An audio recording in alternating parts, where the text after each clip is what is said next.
Hola, bonjour, and hello, everybody. You are listening to Worldwide Tea. It is the one and only podcast where every single episode we cover everything going on in the world of international drag race. As we record right now, there are three seasons running concurrently, and this one, Drag Race France Season 4, is sadly coming to an end. And we are dire for your incredible and wonderful input. And as always, I'm Evan Sawdey from Pop Matters. I'm Gregory from the playlist. Sometimes you can read me in the LA Times, but Evan, more importantly, in a fraught world where people are attacked online over God knows what do we say about our queens? How do we uplift them and make sure that we don't attack them, even though we end up half the time doing it in our podcast? Listen, what's the French word for hypocrite?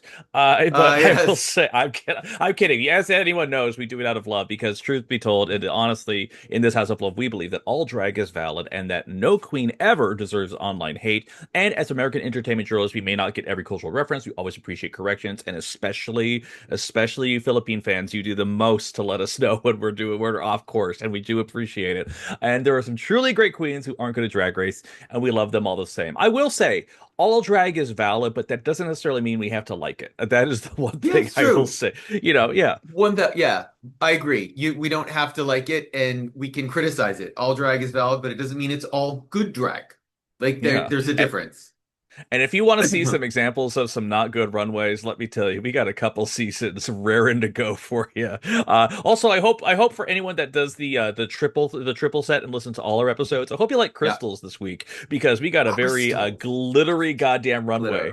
Glitter. Yes, where's Crystal And Versace when you need her? but Yes. by the way, uh some more real crystals than others. Some using more diamonds than others. But you know what? In France, they used crystals. Yes. They did what they were supposed to do. But let's start off at the beginning of the episode because uh the queens have come returned to the workroom. There was a non-elimination, and everyone is happy they survived. And La Harpy has gotten her first win. She's quite happy about it. I did not remember any other big takeaways from them returning to the workroom whatsoever outside of them being relieved and happy for each other that they were all there. Yeah, I literally, and again, like Greg and I, we watch all these episodes. We take notes because we want to discuss story and plot points. Yeah. I have nothing between now and when Nikki enters the room. There's no golden baguette that's over with, so we're just plowing through. But No, credit no, is where not. credit is due. I'll go Oh ahead no, please go ahead. I'm sorry. Credit is where credit's due. because Nikki comes in and she does a mini challenge, and it is do a choreography, a viral choreography for not a RuPaul song for goddamn once. It is for one of her songs, which you've been hearing all season in your head. In your head. So yeah. I was going to say before that though, we do find out that Thomas Jolly is going to Hmm. be one of the guest judges, and he was the creative director for the Paris Olympics.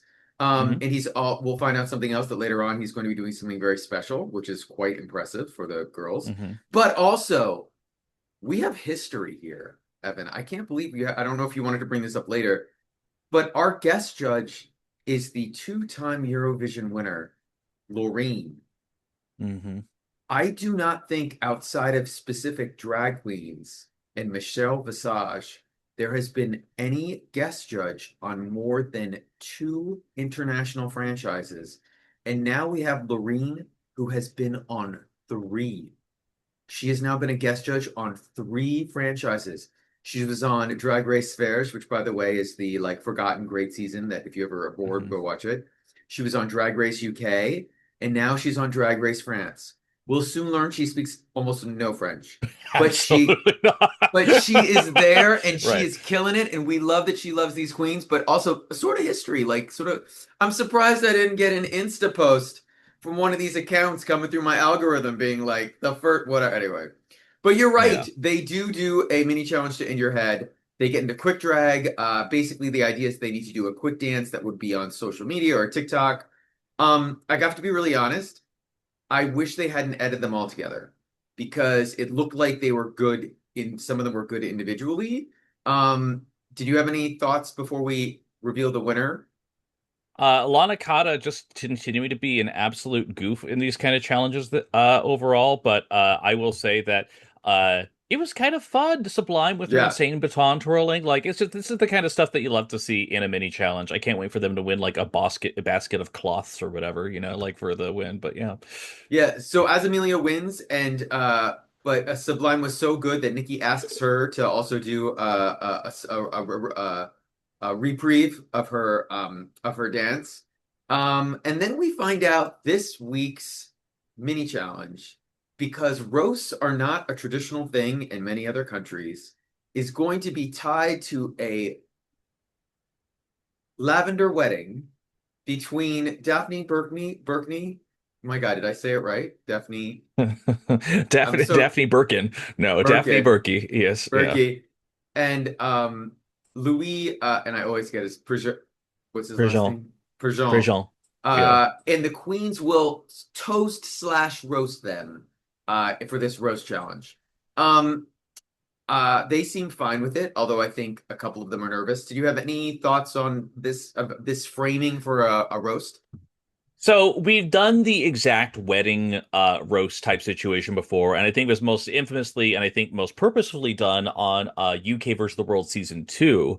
That Yeah, was the one where we had Hanaconda, we had Tia Coffee just absolutely destroying it. Like it's a good idea. I think it's a good concept. Uh, Execution is a different thing. But yes. honestly, this is another episode where, as much as there is the prize of getting to pick the roast order or whatever, which feels kind of stupid over here, it goes Lana, Sublime, Harpy, Aze, and Daisy for those who need a spoiler. But again, not a lot of inter workroom kind of stuff. I think the only thing I remember catching was Daisy feels a little cornered because Lana is doing the same angle that Daisy wanted to do in terms of her jokes. Which, by the way, I'm sort of impressed they talked to each other and told each other what they were doing, because Hmm. most seasons, most queens don't appear to do that.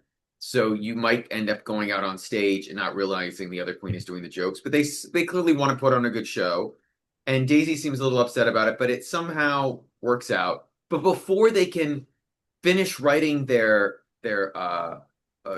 jokes and their roasts, the doorbell rings for the first time ever, Evan, and a haughty pit crew member dressed up as a mailman comes out, and he has a message. He has a letter for all of them. What are in these letters, Evan?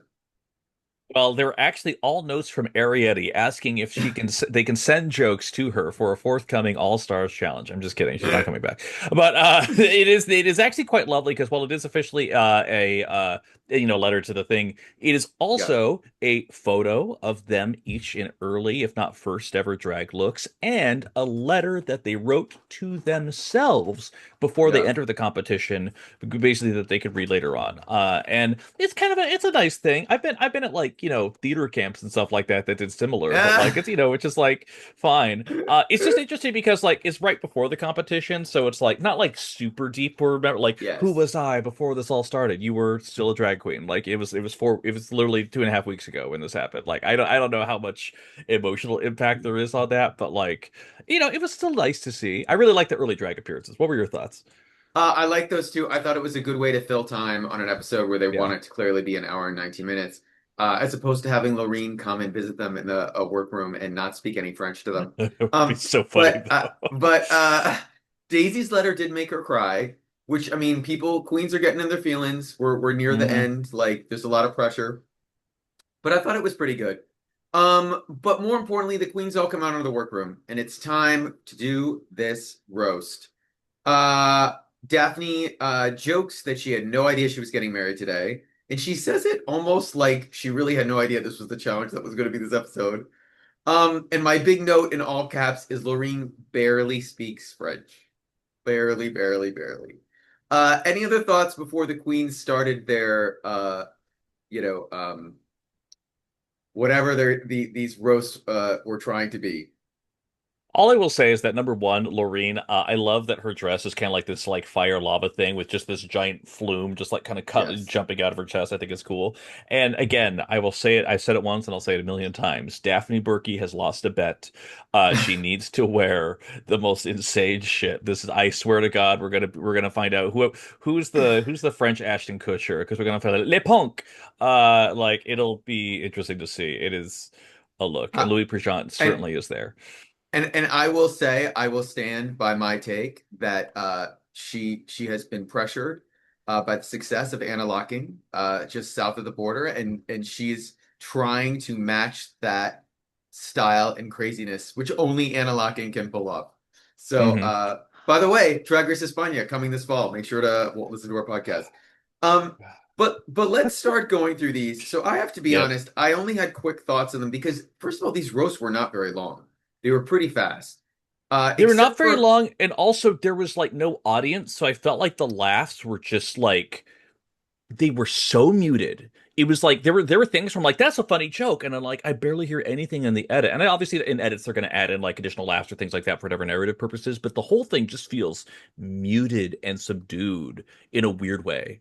so this is the crazy thing. I thought they 100% also needed an audience because you could not tell from the judges' reactions what they actually thought of the roast.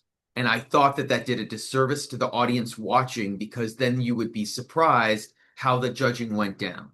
And we're going to talk 100%. about that. So Yeah. Lana comes out and Hate this she look.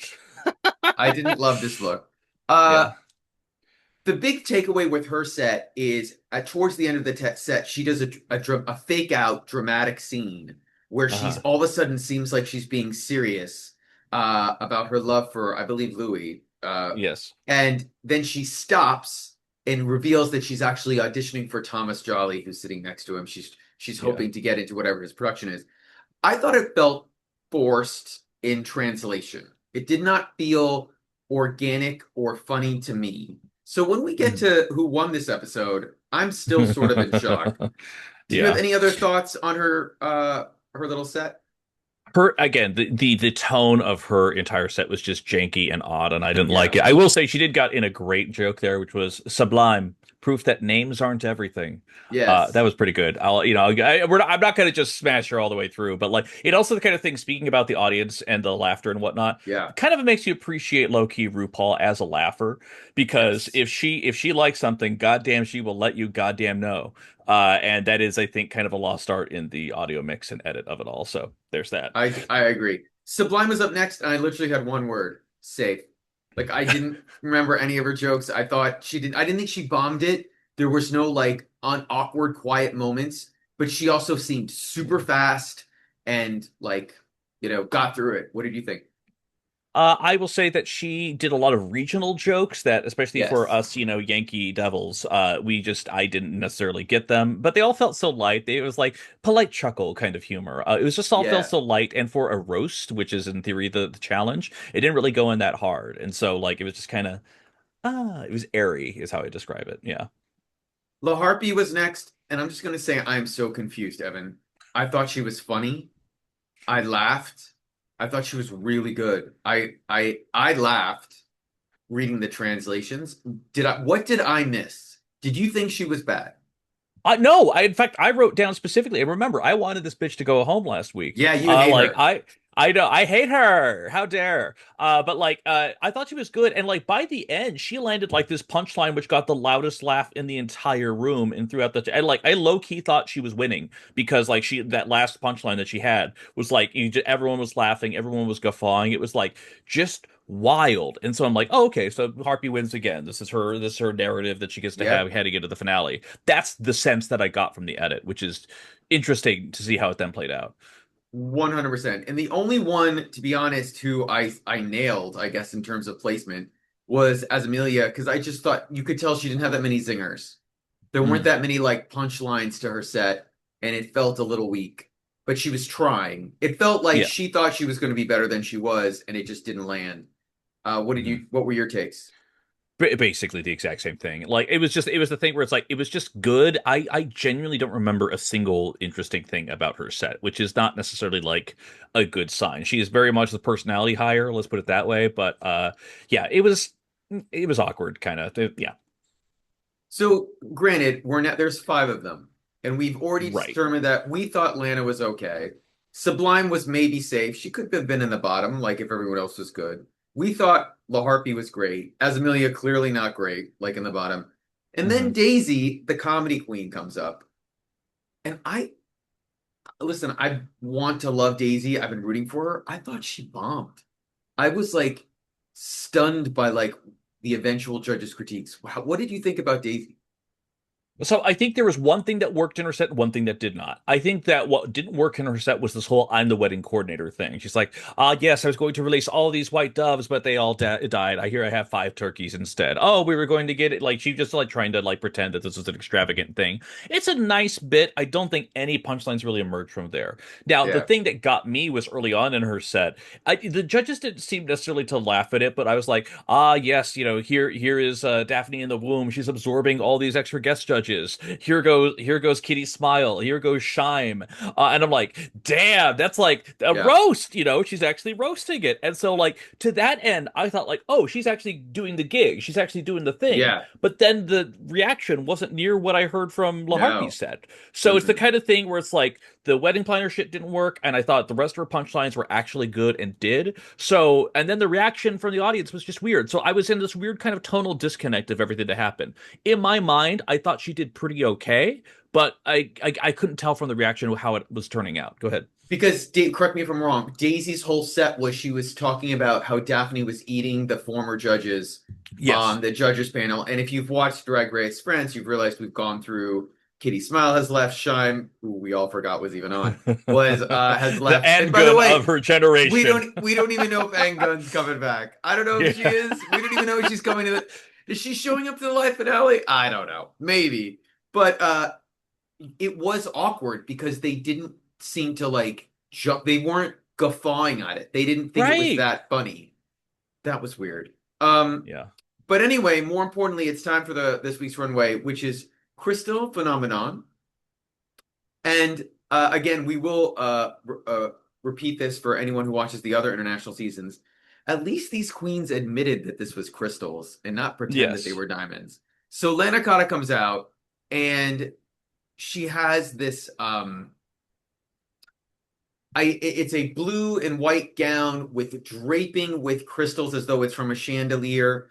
And then on the top of her head, she also has a glass that is Like a martini uh glass. yeah, it's like crystal encrusted. And at first it looks like it's permanently part of the headpiece. So I will say I was genuinely impressed. It stayed up there when she was walking around, and then when she took it off, it wasn't awkward. Like that could have fallen off or whatever. So like Yeah. Hmm. that was cool. I did not. The judges loved this look. I thought it was very pretty. I feel like we've seen certain things like it on other seasons. It didn't blow me away. But what did you think?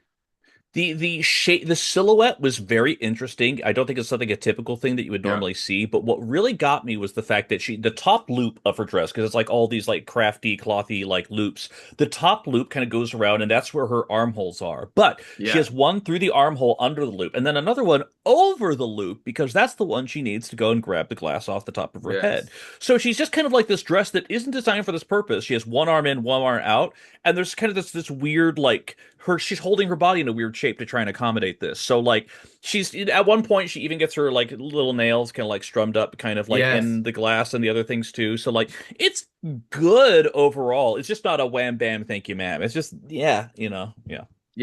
I feel like this episode I am going to be harping on Lana Cotta, and I think she's a La very good harping? queen, La harping, but I the praise is a little much for me. Extravagant. Yeah. A little extravagant.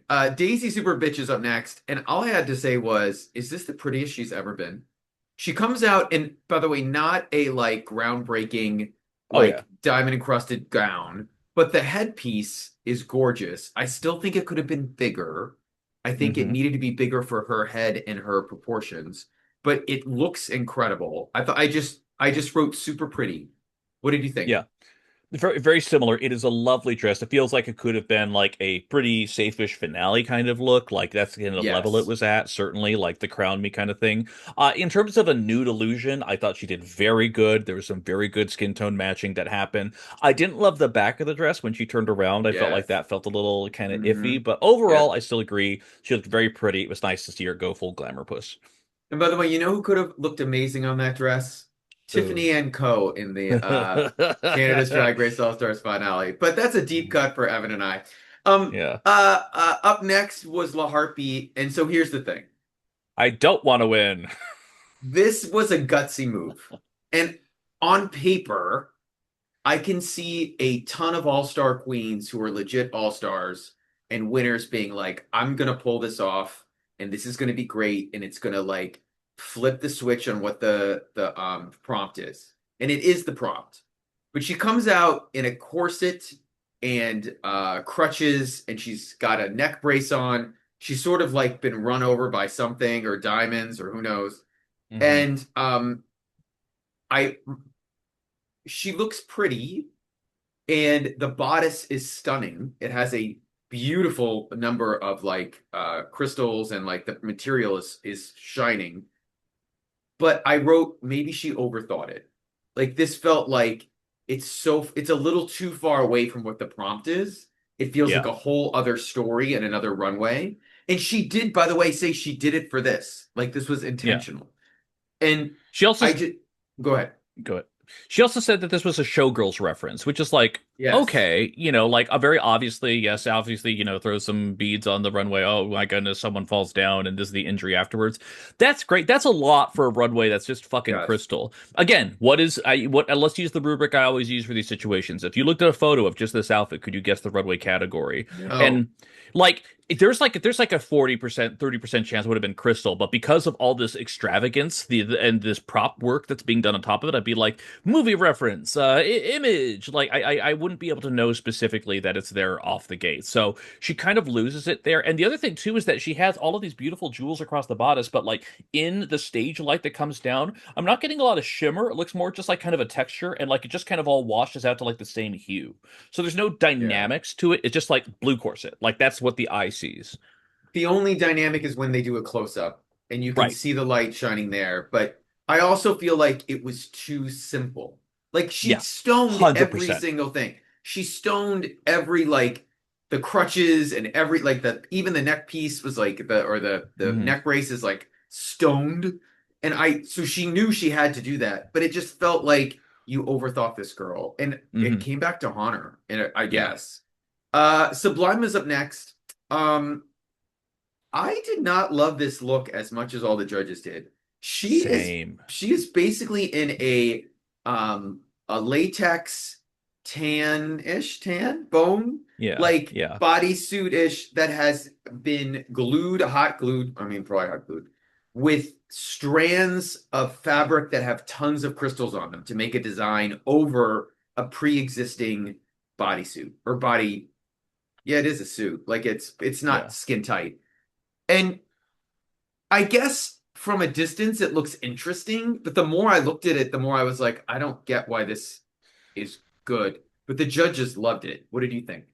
I feel like this is the design for this is crumpled up on a napkin somewhere in Bones' apartment from UK7. Like I just Oh feel like it's yeah. just like because I feel like the whole idea is like skeletal crystal creature. I'm like, oh, okay, there's something to work with. I love the mask, the little hand figure with the mask on that Yes. she's able to remove. I love that element. But the problem is that she's wearing this extravagant kind of sheerish kind of coat around it, and it looks opulent and extravagant and mysterious. And the second it comes off, it's just like it's a bunch of bindly strings. Like you get skeleton-esque, but there's no like real hard shape to it. So it's just kind of Yeah. like all over. It's pretty in nature. I just genuinely think it needed refinement. It needed direct, Yeah. strong lines. It needed a lot more like just specifics to latch onto. It's in the realm of pretty, but it's so unspecific in its intention, it doesn't actually work. So I actually fully agree with you. It's lovely on the surface. It's just not a showstopper in my mind. And they loved, well, I mean, I think Daphne loved it. We'll get to that. Yeah. Last but not least Uh, was Amelia. And here's the thing. We have now, uh, I mean, talk about like, I don't want another to see, reference. I don't want to see any more Marie Antoinette. I don't want to see any more. What's the other one that Michelle's like a Motorcycle Mugler, chest motorcycle pieces. Mugler? Yes. Yeah. I don't want to see any more Marilyn Monroe. We have seen so much Marilyn Monroe on US seasons, UK seasons, Australia. We've seen it here. I think we've seen it on España. We don't need any more Marilyn Monroe. And the problem is this is a very nicely made dress. And it is it's pretty, and she tried to do something smart in the back by like opening up the hole like as though it was ripped, like Kim Kardashian did at the Met Gala. I get that. And by the way, Kim the Kardashians is her brand. That's what her drag is sort of trying to go for. But it wasn't drag enough. It didn't pop enough. And uh there's a line you can overdo it while trying to do like Marilyn Monroe. She could have overdone it and they would have been like, it doesn't remind me of what your reference is. But I just it felt like a wash. What did you think? Yeah. Same. Like it looks safe, and actually, that is the thing where we'll get to the critiques here in a second. But I did think that the critique that Daphne had for this outfit was, "You're a drag artist. If you're gonna do something, go big. This tiny little hole in the back was fine. What if it was the entire dress? What if it was larger? Like, what if you took it to the comical extent that it needed to be?" And I fully agree, actually, with that too. Where it's like, listen, if we're gonna be done with Marilyn Monroe, we can also be done with Kardashian references. I understand they're Yes. fashion icons and they've done a lot, and but I also feel like all the things they've done we've already seen in runways, so I'm kind of like bored at this point. But I just genuinely, it could have been bigger, and especially for as Amelia, whose whole thing is that I'm kind of comedy-esque or comedy adjacent. Man, you had your opportunity and you biffed it. So that it was just overall for what should have been, I think, an easy knockout of a runway. Really mixed bag. Really not Yeah. fantastic. Yeah. Agreed. The queens come all out onto the main stage, and before we start the critiques, we discover that Thomas Jolly is going to be directing the touring production of this season, which will begin next month, going all Hmm. around France, which is amazing because he's a legit artistic director. This Yeah. won't this this won't be Work the World. This won't Right. be, wait, what's the other Drag one Race that Vegas Live with no, Michael Drag Race Vegas Maruli. Drive is a real show, but no, what's the one that the Paul Peter and Oh yeah, Murray do? Murray What's and it? yeah, It's Murray and called Murray, the drag whatever roast their thing. bullshit like Yeah. horrible staging that looks like it's from like a high school theater production that they bring with Uh-huh. them. Anyway, this will look good. But even before then, Evan, Nikki asked the queens, why should they be the next drag queen to represent Drag Race France? Why should they be the winner? I actually didn't mind them doing it here, but we Right. learned some things. And the first thing that I learned from Lana Cotta is, you know what Alexis Mateo would say? That's what a What? 22-year-old would say. That's what Alexis Mateo would say. That's what a 22-year-old would say. That's a reminder also that you should listen to our podcast about Latino Royale, because if you love Lolita Banana on France, and if you want to hear some judging that is whack, let me tell you, our episode this week, and we haven't even recorded it yet, is going to be an all-timer. Let me tell you that. Anyway, Lana Cotta basically, her whole take is it's all about her. I've made all these sacrifices. I've come so far. I should win. And I literally looked at the TV and I was like, are you serious? Have you not seen a pageant? Like, anyway, any thoughts on Lana's thought? Delusion. Delusion. I'm gonna guess that's your take on that. Daisy Superbitch, I thought actually had a much more emotional and personal story. Hmm. And she also had a nice little political point that there's something unique about having a queen based in Brussels, where the European Union is based, when Drag Race France. It's a very unifying sort of thing, especially for the French diaspora across Europe. I thought that was good. Hmm. La Harpy gives, perhaps I thought, the best reasoning out of all of them is she wants to support the weirdos and the queers who don't always get recognized, which we've heard on 20 million Drag Race seasons, but it still Hmm. always plays to me. Um, Sublime basically says she never thought she'd get this far, and therefore she should win. And I don't want to win. I was like, Yeah, okay, it's like God, let's reward the queens who have all the self doubt. Listen, we love a growth story over here, but like, yes. girl, come on. Speaking of a growth story, Amelia actually is the one who gives the best answer in terms of that. By the way, RuPaul would love to hear that being on this season, she has learned how to channel her energy and control herself. And I will totally be honest, we talked about in the first episode that we covered for this. I was not a fan of her at the beginning, but by the end, she's won me over. She calmed down, and she's super talented, and she's an incredible performer. Like, but we'll see what happens.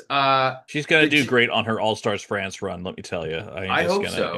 yeah, yeah. Evan, what did you think of the judges' critiques? Did any of them pop to you besides Loreen wanting to steal Daisy's headpiece? I mean, let's be honest, Greg. No, the whole Cole critiques this week were fucking weird as shit because everything that we Yeah. saw in the edit just wasn't properly reflected. Now, calling out as Amelia's dress, I thought that was good too. Overall, like again, their overpraise for certain elements like Sublime and Lana, I thought was a little bit over the Wild. top. They do criticize Harpy's outfit a little bit more, which I think kind of goes without saying. But again, the Lana, you so amazing. You had such punchlines. Well, I didn't fucking hear them. Like there was like a comedy masterclass. And again, I love Daisy Super Bitch. I want her to win the entire season. They also give her praise, which kind of feels incongruous with what we heard. Like, I don't, we could keep going on and on, but like the whole Yeah. thing just felt the gravity of where the critiques were was just all over the place If you were to just show someone the critiques for La Harpy, you would never in a million years think she was in the bottom. You at might think all. she was safe because they were critiquing her outfit, but Hmm. they gave praise upon the maxi challenge, which this is supposed to be judged upon. It did not make sense to me. I'm still Right. very confused. So Yeah. anyway, though, we do find out um, that the I know actually, do they go back to the workroom? They must go back to the workroom for more critiques. I don't Yes, they do. remember Well, any. they go back for the Untucked, and in the Untucked, that's Oh, when untucked. Sublime out the gate says, I gotta be honest, Daisy, I don't understand your critiques at all. It doesn't make sense to me. I did not Meaning think you that did they were that good or well. bad. Oh, right. Yes. She And you know calls it what's out. Sublime? I believe you. I And by the way, know. and also Sublime has never been like this, really. Like Right. she's been pretty At all. quiet. She's been Yeah. this way in confessionals. She's never really been this way with the other queens. Like, Right. yeah. But it's getting down to the wire, and they're all nervous. They all want to make the Yeah. finale. Yeah. Um, One of the things they talk about also, and I kind of mentioned this in the critiques, is that when it comes to what Daisy received, they said like you seem to be a lot of self-doubting, you're super talented, you tend to lock in, but like, we could see the pain of your struggle or whatnot, and the fact that you overcome it is like incredible. Kind of a yeah. weird kind of a weird thing to have happen because it's like, is it like it's I don't know. It's like the whole thing was just kind of unusual in that sense because like I mean we've seen her narrative, but I don't know how you would have gotten that just from watching the fucking roast by itself. Like that, I don't know. There was that weird part of it. Yeah. So the queens come back out to the stage, and we find out, shockingly, that Lana Cotta wins. And I thought she was high at best. I thought she was safe. Um, but maybe she was high. I still anyway. And she gets once again 500 euros. And Daisy Super Bitch is the other high queen who maybe she was high, maybe she was safe. I didn't think she won, but her clearly the runway mattered way more in this Yeah. episode than it has in previous ones, which is, I don't know, strange to me. Sublime is then saved and is safe. And I could not believe it. Um I wrote wild because I thought she was terrible in the challenge. I didn't think, I mean, she was basic in the challenge. Like, but somehow, whatever. And that means our bottom two are La Harpy and Azamelia. Azamelia justifiably in the bottom. La Harpy, I thought should have won. I wrote in all caps, insane. It should be noted, however, that up to this point, La Harpy has the worst track record after all of these episodes, hands down. Hmm. Compare even Sublime, as Amelia, everybody. She has had the worst track record. She won one challenge. She was low and safe and bottom for everything else. But they lip sync to My Queen Loreen song Tattoo. I love this song. I love Loreen. I've talked about it before. She is a goddess. She's also batshit crazy, but I love her. And I need her to be on US Drag Race. And I need this song to be a lip sync song on US Drag Race. Evan, I thought this was a really great lip sync. I thought that both of them were really good, but as Amelia was so good. And she even falls and turns it around and still beats Lark. That is hard to do. Um, she is a world-class lip syncer to me. If she is ever on a versus season or whatever type of European Royale they figure out how to do, people better watch out because you do not want to. There is we now have a track record of great French queens who know how to lip sync, and she Yeah. is 100% one of them. What did you think? I've spoken too much. Well, first off, Greg, we have another lip sync to compare this to because, again, since Loreen has been on other seasons, we've Yes. seen this happen before. Do you remember who was the lip sync in UK Versus when this happened? No. Who was it? Was It it was the Godland? premiere episode, and it was Godland versus Fontana. Oh, it was During good. yeah, exactly. So there's some good lip syncs that happen with the saw, but yeah, Azamelia cleared. It was just so obvious. Even with the fall, she was giving so much energy, she was giving so much force. It was such a cool thing to see. But yeah, if anyone who had eyes knew this was going to happen, it just still feels weird that Sublime is, or sorry, that La Harpy is Yeah. eliminated now. Like that just kind of, it's just kind of. It wasn't my favorite, but after her redemption arc last season, it just feels, it's an odd twist. I don't know. It was, the whole thing was strange. I am shocked. I I guess I wasn't paying enough attention to her track record. I thought she was an easy top four. She just, Yeah. her runways were too good. She was too smart. She was great in the mini challenges. I never thought she was god awful ever once. Um, and in fact, I was trying to remember when the last time on any season a queen did so well, seemingly to the viewers, in a challenge and went home that episode. That wasn't an All Stars episode where like the queens are eliminating each other strategically, like Manila Luzon Right. getting like sent home. Life's not fair bullshit.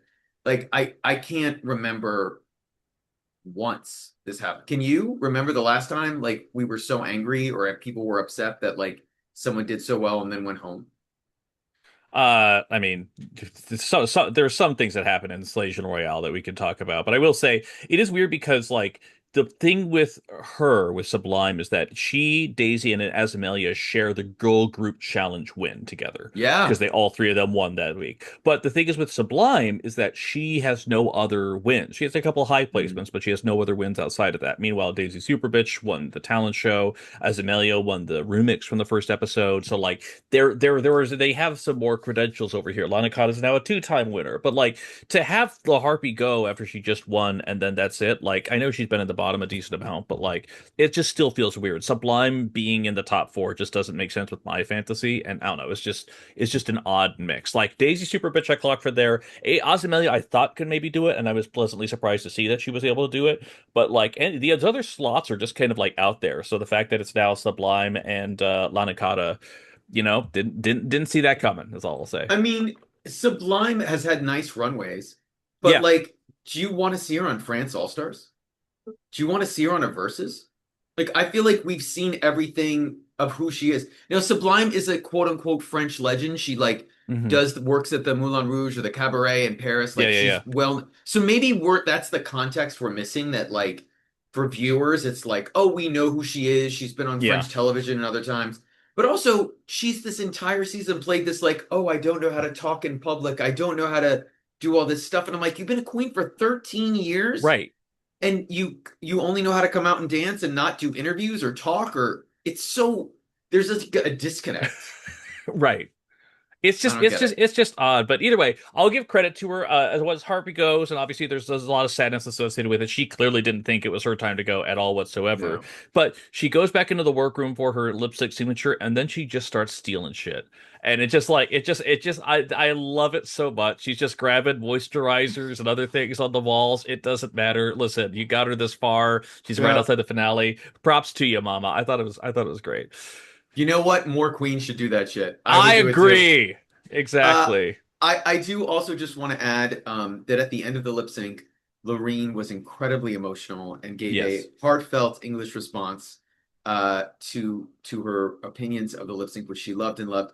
I also want to let you know that if Evan and I did that lip sync on the precinct stage, she would also have the same response and be super Hmm. emotional that anyone would lip sync her song. I can't believe it. It's so powerful. You made it your own song. I'm a humble servant in the realm Oh, of the cross dressers. It's just incredible. It's like, okay. All right, girl. Anyway, more important, we have a top four. We have a live finale. Thank fucking God. Next week, I Thank think. next week. Right? Yeah. They Yeah. taped it 2 days ago. Yeah, they Okay. did. Damn. All So right. in the beautiful Rex Theater. Uh Evan, Who is winning Drag Race France season 4? Uh, in my mind, God, I gotta be pissed off if it's Lana Cotta. That's all I'll say. I'll be so real. I think it's still gonna be Daisy Super Bitch. I think they tend to have a thing of if a queen, if an elder generation queen tends to make it into the final, I think they like to kind of reward it, and we see that with like, a couple of international seasons. It's not a guarantee.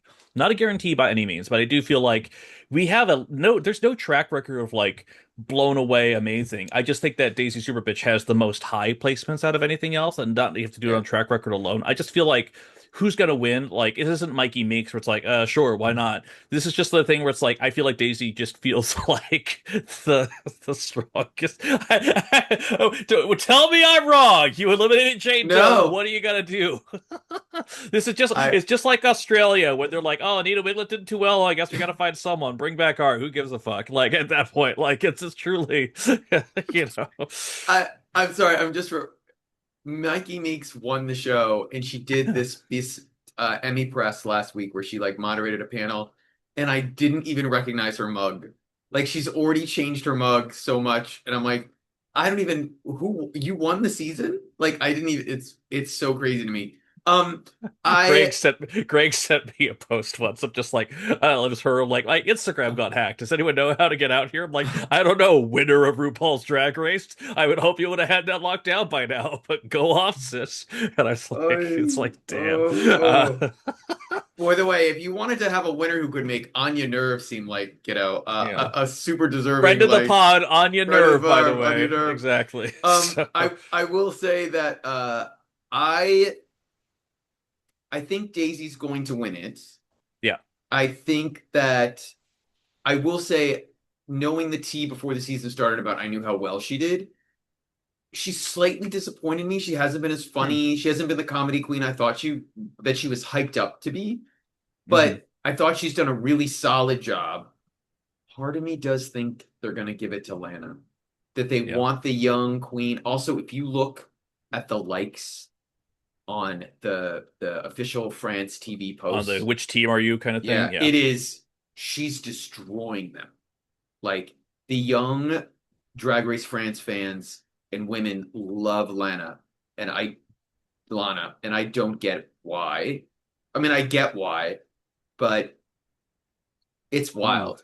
Is she over I 25,000 just now? pulled up the X the Twitter one, which is, another thing. Oh, I'm not sure if that's the best place, but I also feel no, like more Instagram. people are just angry on there. And I will say that Daisy Super Bitch is a solid number two, but yeah, Lana Cotta Yes, solid number is two. far and away. Exactly. So No, on Instagram, it's like she has double the amount of all the other queens. Like damn. it's a lot. So we'll see what happens. But it's been an interesting season. It hasn't been the greatest, but we still have a finale to come. It's a new Uh era, Greg. it's the new era. It's the new era. Yeah. But you know what? I just want to keep hoping that there's continuing eras for Drag Race France. So fingers crossed. 100%. Exactly. Um, but please let us know what you think. Also, are you following us on Apple Podcasts and Spotify? Have you rated us? Have you let us know what you think? And more importantly, leave a comment. Were you happy with this week's results? Were you not happy with this week's results? Which team are you on? Yeah. Which team are you on? Because chances are, by the time you watch this podcast, it will already be out. But thank you so much for always being there for us. And again, we love to hear your comments, and we will be back here next week, Evan, for the grand finale. Le Grand Dame? Oh, Le Grand Oh, Finale. Yeah, sorry, exactly. Well, well, one of them still does drag, that and that's Drag Race France. Exactly. All right. Talk to you soon, everyone. Have a good one. Goodbye.